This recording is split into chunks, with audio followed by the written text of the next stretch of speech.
Good afternoon, and thank you for joining us for the fifth of our Lunch and Learn webinars designed to spark conversations about a variety of residential and commercial zoning topics. This webinar series is part of Code Create Vienna, the process of updating the town's zoning and subdivision codes. My name is Kelly O'Brien. I'm the principal planner for the Department of Planning and Zoning here in the town of Vienna. I'm joined today by planner Andrea West. Andrea will be giving the presentation mostly today, and I will be moderating the question and answer portion at the end. You are welcome to ask questions through the Q&A feature that is located at the bottom of your screen. You see a little two speech bubbles with a Q&A. Click on that and you'll be able to type in questions to us. I will be moderating that and we'll be answering those questions at the end of the presentation. And all questions will be held to the end. If you're watching this recording after the webinar has ended, please email your questions to codecreate@viennava.gov, and that email will be shown at the end of the presentation as well, and we'll be happy to respond. With that, I will turn it over to Andrea, and I'm looking for a table for two, please. On the patio.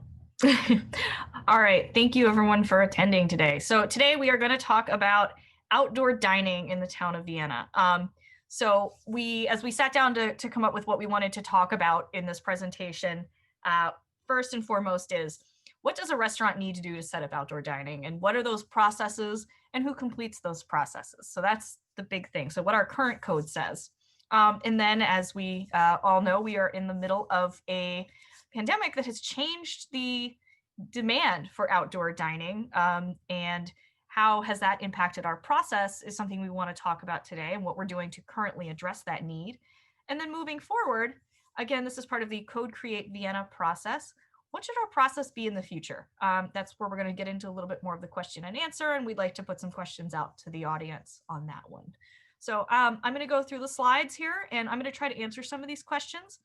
This is a lot of processes that intermingle, so hopefully we've covered everything, but if not, I want to encourage people at any point, if this is a process that you're going to be going through, reach out to staff, set up pre-application meetings, and you'll hear me say that over and over again as we go through this process. So first, we'll talk about our zoning and what allows us to approve outdoor dining in the town of Vienna. As you see here, that the restaurants and restaurant carryouts are permitted by the C1 local commercial zoning regulations. Then there is in section B that there are designated uses with special conditions and limitations. And where we start to get specific to outdoor dining is, nor shall any sales be permitted outside of a wholly enclosed building with the exception of restaurants, subject to the limitations listed under incidental uses. So we're going to look at incidental uses, and that says that meals may be served for consumption subject to the provisions of Article 21 Conditional Use Permits. So that is where we get into what the process is for outdoor dining. So I also want to mention that our code is a modified cumulative code, the way our zoning code is laid out now. So what we're talking about today, while it's stated in the C1 local commercial zoning regulations, it also applies to the C1A, C1B, C2 commercial zones, and our CM limited industrial zone. If you go to those sections, you'll see that they reference back to the C1 and say that those uses in addition to are allowed. So keep that in mind. So this is a brief overview of the first part of the processes we're going to talk about today. I'm going to go into each of these aspects of the process, or their individual processes in themselves, with a little bit more detail. But typically, we're going to start this process again. The pre-application meeting is very important. There's going to be one before you submit for a site plan, or to talk about what your site plan shows. And then we do require one before the conditional use permit. So you can also see here that there are some time periods listed below each of these processes. So keep that in mind as we go through. If you're planning to open an establishment, if you're planning to add outdoor dining, there's going to be a number of days that you're going to have to start to plan, or periods between these different processes. So this is not something that we can do in a 10-day period with just a permit review. There is some time that has to be accounted for in the process. So then we have, if you do go before this process, there are post-approval processes. So the first slide we just looked at was getting up to being permitted to set up outdoor dining. Then we have after you've set up and before you open for business, there are a few things that we need to do to ensure that you've met all of your conditions of requirement. So without further ado, when does the process start for a business? This is something that when we were talking about and kind of conceptualizing this presentation, again, you could be starting off in several different phases of this process. So the first time that we see outdoor dining might be on a site plan for new construction. It would have to be included just the location of it, the just generally square footage of it, things of that nature. So then you might be a new tenant who is revising an approved site plan. So if the site plan was approved at new construction, you want to come in and open a business and they didn't have the outdoor dining space shown on that site plan, you're going to revise that site plan. It might be a new business coming into an existing tenant space who was using outdoor dining previously. So in that case, you're going to have to go through some of this process. Or a business, if you're an existing business with outdoor dining and you're expanding or modifying your existing outdoor dining. And this is where, again, the pre-application meeting. So I have a couple scenarios shown here of, questions you're going to start to ask, or we're going to start to ask at the beginning. Does your approved site plan show this location? If it does, we're going to have you submit for a conditional use permit. If not, you're going to start with the beginning of the process in the site plan review. Then if you're going into an existing space where there was existing outdoor dining, is that conditional use permit in your business's name? If not, you're going to submit for a conditional use permit. If so, you're going to submit for your business license and certificate of occupancy. So we're going to go through the process from beginning to end today, and I'll show some points where somebody's situation might be different, but keep that in mind. Staff is here to help you figure out which those processes would be for you. So we're going to start with a site plan review. Again, there's a pre-application meeting recommended for this before you submit to talk through the requirements for your site and any information the staff might need on top of what's in the checklists. And this first round of review takes 30 days. So site plan provisions come from Article 25 of the zoning code. We have checklists to help you put together a site plan on our website. And I provided a link to those at the very bottom here. We recommend everyone check out the checklist before submitting. Because again, you'll have to wait 30 days to get your first round of comments. And if there's a lot of comments, we want your first submission to be as complete as possible. If you require a modification of your requirements, so that could be parking, other different types of modifications, you will have to go before town council. So that adds additional time to the site plan approval process. And if you're disturbing over 2,500 square feet of land, it's going to cause additional requirements, because then you get into stormwater management regulations, things of that nature. Our Department of Public Works is the best resource for that. So if this is a larger construction project with a lot of land disturbance, again, the pre-application meeting is a big step in helping ensure that you're taking into account all of the requirements of a site plan before you get into the process much deeper. So one of the major requirements of reviewing for a site plan for the addition of outdoor dining is looking at the parking counts. Article 16 of our zoning code shows the requirements for parking, both the number of seats and the requirements for the size and the geometry of parking spaces. So this is where I want to throw in one time we have a lot of confusion, I think, when it comes to this is zoning is what's going to determine the amount of seats that your restaurant can have. You'll receive occupancy numbers from other agencies, building code, and from the fire marshal. But the zoning is typically the strictest, and therefore is the accurate number of how many seats you can have. So this is an example I found online. It's a great example because it's what we'd be looking for to accompany a site plan, which I think sometimes is a little bit odd. We're asking for a floor plan with a site plan, but that is because we need to make sure your site plan matches up with the number of seats that you're going to be providing.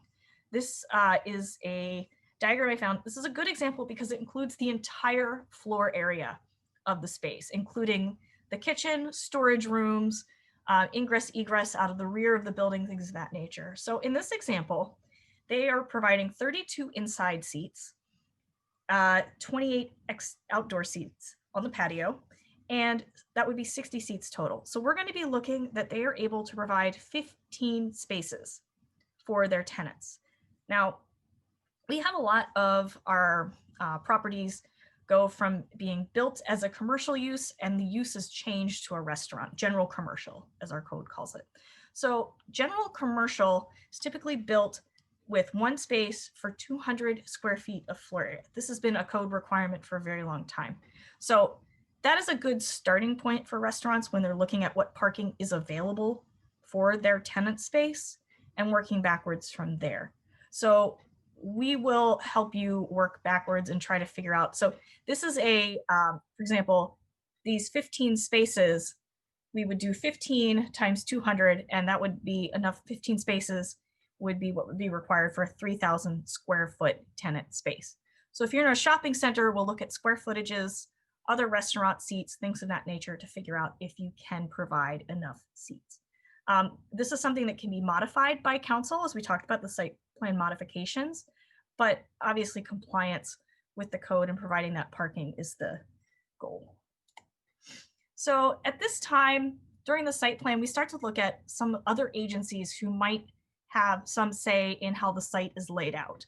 For example, the Fairfax County Health Department might look at the layout, the number of restrooms, how you're using the square footage of the restaurant, things like that. Virginia ABC, the Alcohol Beverage Commission, they're going to be looking at maybe the layout of the exterior dining space. I know they have requirements that there is a contained area where you're going to be serving alcohol, things of that nature. Most significant to the site plan is the Fairfax County Fire Marshal. They have to review and approve all site plans.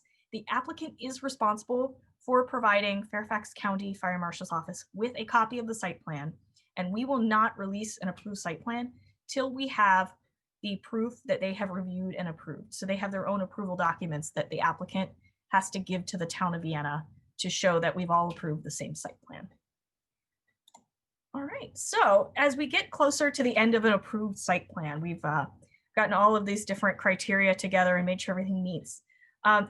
You're going to start the conditional use permit process.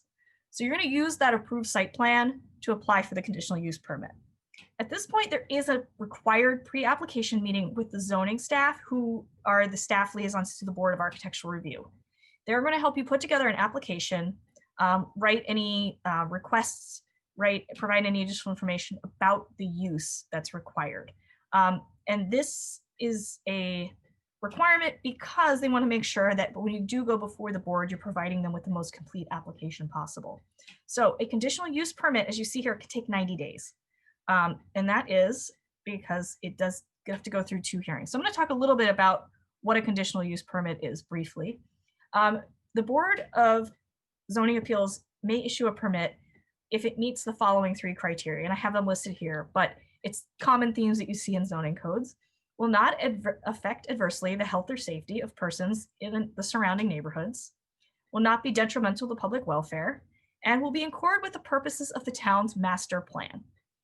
So in granting that permit, the Board of Zoning Appeals may impose conditions, and this gives the example, limiting the duration of a permit, or any other conditions that will ensure that the use will conform to other additional the foregoing requirements. So 1, 2, and 3 here.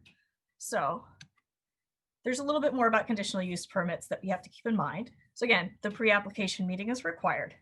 These are specific to your individual business. So again, if you were taking over a dining space, an outdoor dining space, and you are simply taking over, picking up what's left off, all the tables there, all the chairs there, everything's built out, you will still have to go through a conditional use permit to have all of these approvals in your own business's name. If you are expanding or revising the location of that dining, you will also have to go back before the board to amend your conditional use permit. So if you have 10 tables and instead you want to have 12, that does require you going back through the amended CUP process. So again, this process can take up to 90 days, and the 2 board meetings that are required, it's a recommendation from the Planning Commission, and then a decision by the Board of Zoning Appeals. So you can see a little bit of a flow chart of what's going to happen as far as your process for a CUP. So after we complete the conditional use permit in approximately the 90 days, this is where we have some applicants. Again, we talked about if you're taking over an existing location, the chairs are there, the tables are there, you're not adding anything, you're not changing landscaping, you didn't change the size, you're not putting up new fencing, you're going to go straight to the end of the process for the setup. Some applicants might require Board of Architectural Review approval. If anything is being modified on the site, any exterior modifications, new signage, new landscaping, it's going to require a public meeting with the Board of Architectural Review. So this is outlined in Chapter 4 of the Town Code. These meetings are public and held once a month, and your application is required to be provided to staff approximately 3 weeks before a hearing date. And in that, you'll have to give details and material samples for all of the exterior modifications. That includes the building, any hardscaping, new signage, lighting details, things of that nature. And this is something that staff throughout the previous processes will be communicating with you about typically. But again, if you'd like a pre-application meeting with staff to talk about these applications, that's always welcome. And we have checklists and other helpful guides on the website for this. So once you have received Board of Architectural Review approval, you can move into the building or zoning permit application processes. So, oh, and I should say, some applicants might not require any permits. If there's anything, landscaping, things like that, it might not require a building or zoning or permit, and you would go straight to the setup process and start getting the space set up for operation. So Fairfax County and Vienna both review building permit applications for properties within the town of Vienna. We review them concurrently. The town of Vienna is reviewing for site, zoning, landscaping, tree preservation, things of that nature. And Fairfax County is the building official, which means they're looking at structural, electrical, mechanical, and plumbing. So there might be some permits that do not have to go before Fairfax County. We call those zoning permits, and that would be for fences. And I'm mentioning that here because, again, we talked about that some other agencies might require that there is a fence or some sort of enclosed area around an outdoor dining space, and you would still need to get a permit for that, even if it does not have to go before Fairfax County. So we have a process where you are going to apply to Fairfax County first. Fairfax County is going to issue you a building permit number, but not release permits. You're going to give them all of the application materials and they'll begin their review cycles. You're going to then also apply to the town of Vienna. We have our own software and our own internal review process, and you're going to give us those building permit numbers. Both agencies are going to concurrently complete review cycles and give you comments and ask you for resubmissions. As you resubmit to Fairfax County, you should be resubmitting the same thing to the town of Vienna, so you have documents that match in the end. And in the end, that permit's going to be issued by Fairfax County, not the town of Vienna. We do have some permits related to construction that are issued by our Department of Public Works, but again, you'd have to speak to them separately about that. I'm not the expert and don't want to. So what is Fairfax County looking for before they release that building permit? They are looking for site plans stamped approved by town of Vienna and dated, building permits drawings stamped approved by town of Vienna. And starting on November 16th, we were providing applicants with a town of Vienna approval letter that states the building permit numbers, and we have one for all the various processes that you go through. So that those are vital, and those are going to be up to the applicant to provide to Fairfax County. We do not send them. You will have to provide Fairfax County with that documentation. So submitting to the town of Vienna, again, the Fairfax County building permit numbers, you will have to provide those in your application so that when we create those letters and approval letters, it will be on there. You're going to provide us at this point all of the drawings and site plans that we've approved through town of Vienna and that you're giving Fairfax County. You want these two packets to match as closely as possible, two submission packets. And we have the link here to our IDT plan site, which I talk a little bit more about later. And then, so now you're at the point where you're going to be starting to set up your site and either construction or getting prepared to move into the post-approval processes. So for many people, there's going to be inspections involved. I'm going to talk a little bit about inspections, but this can vary so greatly depending on the size of your establishment, what processes you had to go through. Um, there, the applicant is responsible for requesting these inspections from the appropriate agencies. And I'll keep it general. For example, the town of Vienna, our inspections are going to be provided to you in IDT, where we are asking you to submit. Fairfax County, you have to reach out to them independently and follow their procedures. Same for the fire marshal and health department and any other agencies. And then there are post-occupancy inspections required in some situations. So you may have inspections that are outstanding, but they're specific to, they want to see the business open and operating before they come. So next, we're going to get to the certificate of occupancy. So this is a process that can take up to 10 business days. This is a staff review of all of the processes that we just went through, and the issuance of that final certificate that says that the building is safe and ready and meets all of the approvals. So if you have an existing CO and you are amending and you are adding outdoor seating, so you're a business that's been opened or a business already had outdoor seating and you're adding more tables and seats, you will need to submit for a CO that is revised.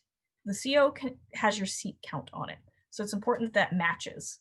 And I know for example, the fire department will look that the CO is up to date with the accurate seat count for the restaurant. Before we can accept or review your application for a CO, you need to prove that you have applied for a business license with the town of Vienna. So I'll talk about that a little bit next, but you will start that out kind of with like Fairfax County. We're going to ask that you start the process with our Department of Finance before you submit for a CO. So Town of Vienna staff is reviewing for compliance with your zoning, the CUP, site plan, building permits, and your board of architects review approval. In addition, we're looking that all of your Fairfax County building permit applications or building permits have been closed and inspections finalized. Again, there will be some post-occupancy inspections, but that's what we expect that those remain opened. So the business license. Business licenses are also issued by the town of Vienna for businesses within the town. These are issued by our Department of Finance, and I have their contact information here on this slide, so it'll be available when this presentation is put up for review. And then I have a little bit of a process chart here that shows you're going to apply for a business license first, then apply for your certificate of occupancy. Once the Department of Planning and Zoning issues you that certificate of occupancy, the business license will be released by the Town of Vienna Department of Finance. So it's one way we make sure that everyone is going through both processes, and so they're essentially reviewed concurrently. All right, so then you are open for business. And again, I say there might be some post-occupancy inspections required. And again, if you're going to revise your dining, if you're going to increase the number of seats, make any modifications, you would kind of start again at the beginning of the process. But again, it's recommended you speak with staff, set up a pre-application meeting or any other meetings you need to with different agencies to see what the requirements would be. So in summary today, we talked about and answered a few of these questions. Does your site plan currently show outdoor dining? If not, we're going to start at the beginning. How much parking is available for your business? That's a big question you need to ask before you add additional seats if they were in outdoor dining. Do you have drawings prepared by a registered design professional to get you through these processes, to get you through permits that might be required? And what processes will I need to complete for my specific location? As you saw, there are variables that can make one tenant in the same shopping center have to go through slightly different process than another tenant in the same shopping center. And setting up a pre-application meeting is the best way to make that determination. So I'm actually going to hand it back over to Kelly now to talk about outdoor dining during COVID. Thank you, Andrea. So in June 1st, 2020, the town council adopted an emergency ordinance called the Temporary Outdoor Commercial Activity Permit. And basically that allowed any businesses in town, any that have an existing business that already have a business license, to provide their services outside. It could be sales outside or just seating outside. More often than not, we've got the outdoor seating. And these are a few of the examples of the excellent outdoor seating that has been provided by our businesses. Now, per the town's ordinance, we've relaxed a lot of the processes that Andrea has gone through. There's no conditional use permit required. during this time, and this is good just during the time of the emergency ordinance. The current ordinance is set to expire March 31st, 2021. That can always be extended by the council depending on the status of the emergency, if we are still in COVID protocol, which is possible. What we request from businesses, there is no fee for this application, but we do request that you go through IDT, and Andrea will get into the IDT process again in a moment, and submit a temporary outdoor commercial activity permit. We'll want to make sure that you're licensed. We'll look for that, but also we're looking to make sure that what you're proposing doesn't affect the flow of the site, including ADA accessibility. So if you're putting table and chairs on a sidewalk, we want to make sure there's still the 3 feet of space for everyone to get around safely. The fire marshal wants to make sure that you're not covering up any fire connections to the building or in a fire lane. If there's any tents, make sure that there are certain distance from buildings. Heaters are a big issue for the fire marshal. So we've been working very closely with the fire marshal and the health department to make sure that whatever is being proposed is meeting all of the safety regulations. And again, even if you have a permit currently and or want to change something, as Andrea mentioned with the conditional use permit, anything that changes, we need to know to make sure that all of these regulations are still being met.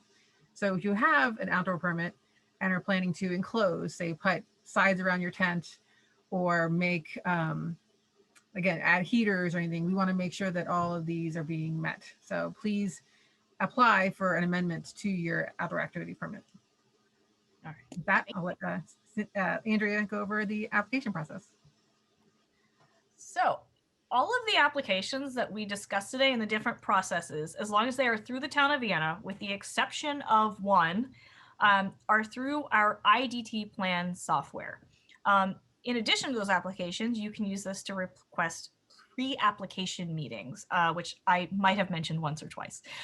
So as you'll see here on the homepage for IDT, there is a module to request a meeting. Otherwise, you're going to go to submit a project for review. And in IDT, each process and each submission, it will save staff comments, the version that was uploaded, especially with site plans, that can become important to see the difference in how a site plan changes through staff comments. So the exception to this is the business license. So you will still have to reach out to our Department of Finance directly to the business license officer to ask about those application requirements. The other important thing I talked about is that Fairfax County will be looking for a letter and stamped approved documents. These are all saved and in IDT for the applicant to download in PDF format and provide to any other agencies as possible or keep for their own records. So this is a great resource that I think has helped us out a lot in the pandemic, and in the future will be a good resource for applicants, especially if you're going through a multi-stage process like the CUP for outdoor dining requires. So I'm going to actually give it back to Kelly to talk about our zoning code update. Thank you, Andrea. And just very quickly before I forget, one other thing about during this COVID time that's a little different than our usual process, the other standard we relaxed was that you could use parking. So your existing parking spaces at your site could be used for outdoor dining, and that doesn't require the site plan modifications or changes. So with that in mind, I know that came to my mind because one of the things we'd like to hear from you is, as we're updating our zoning code, what are some of the things that we've learned over this last year that you think maybe should become permanent in the new code, or some things that should be considered as we update our code?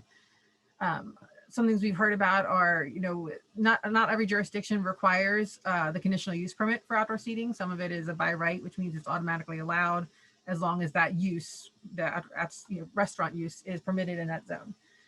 So in a moment, I'm going to share a poll asking you your thoughts. Should restaurants be allowed to have outdoor dining without additional board and commission approval? The second question will be, should outdoor seating count towards parking? So currently, as wherever you have outdoor and indoor, you had to have parking spaces to meet that count that Andrea went over. And then finally, this is a question we have on our survey on our website. Should restaurants have the flexibility that I mentioned a moment ago to use that parking for outdoor dining on a temporary basis post-COVID? So, during the summer when we know you're going to need more seating, do you want to have that ability, let the restaurants have the ability to take up 1 or 2 parking spaces to put more outdoor seating in a safe manner, again, being reviewed by staff?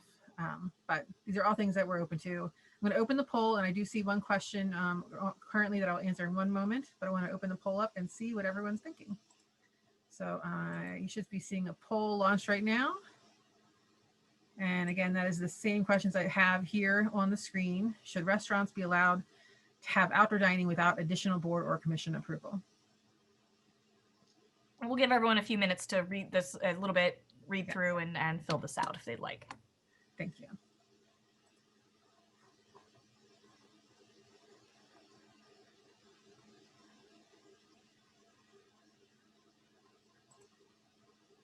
I'm looking for our thinking music. Oh, yes.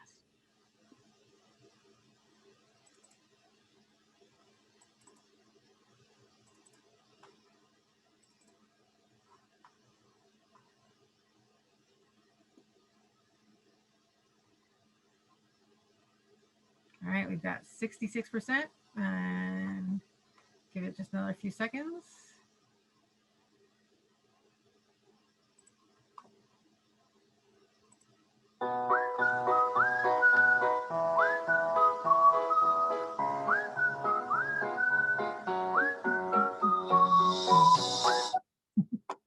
All right, 6 of 6. Excellent. Okay, I'm going to end polling and let's see what the thoughts are.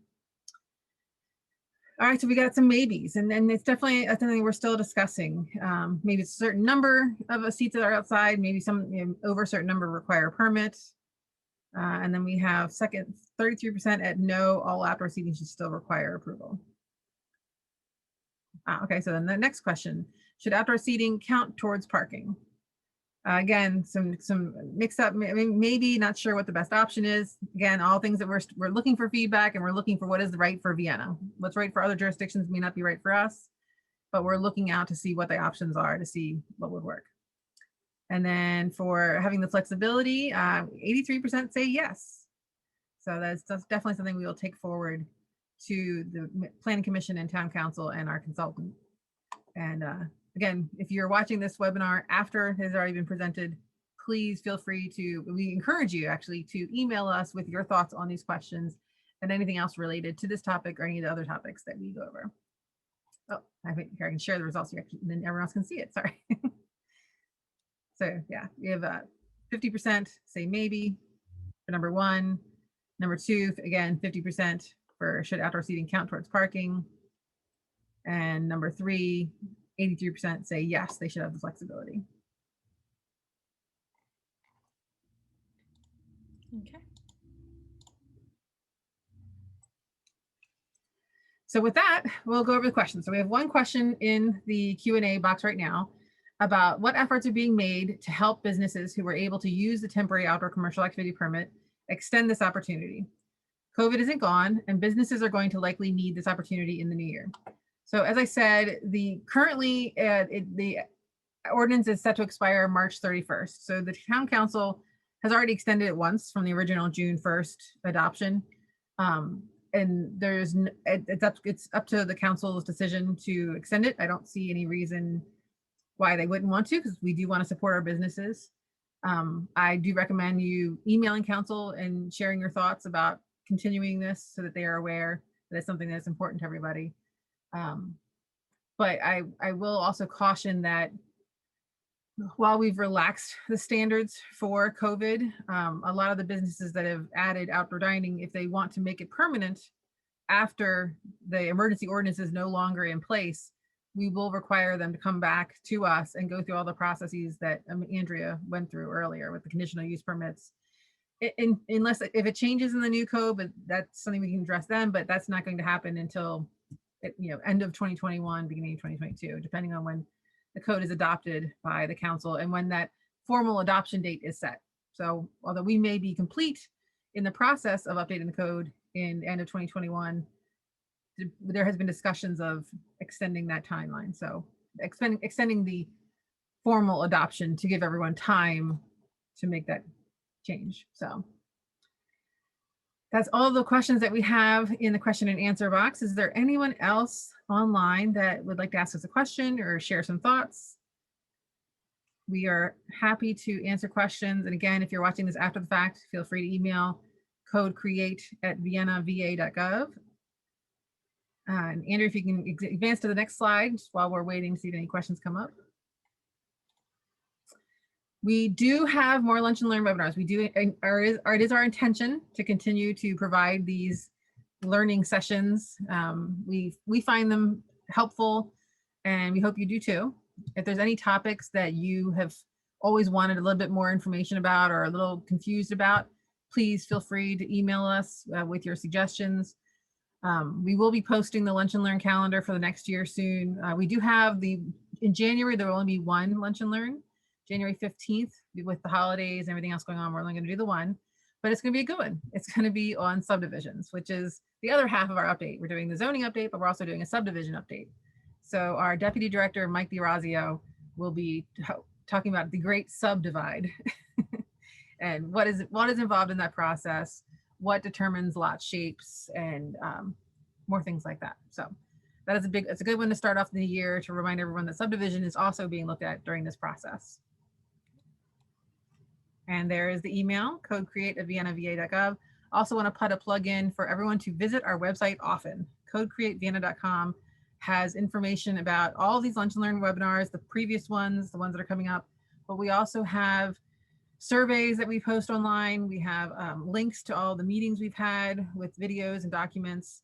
We have a walk or bike and tell field notes. If you go to Simply Social over in the Cedar Park Shopping Center or Cafe Amore, there's boxes there that have these booklets that you can pick up, and as you walk around town, share your thoughts, tell us, what do you see, what are your observations. You may have zoning thoughts and didn't even know they were zoning thoughts.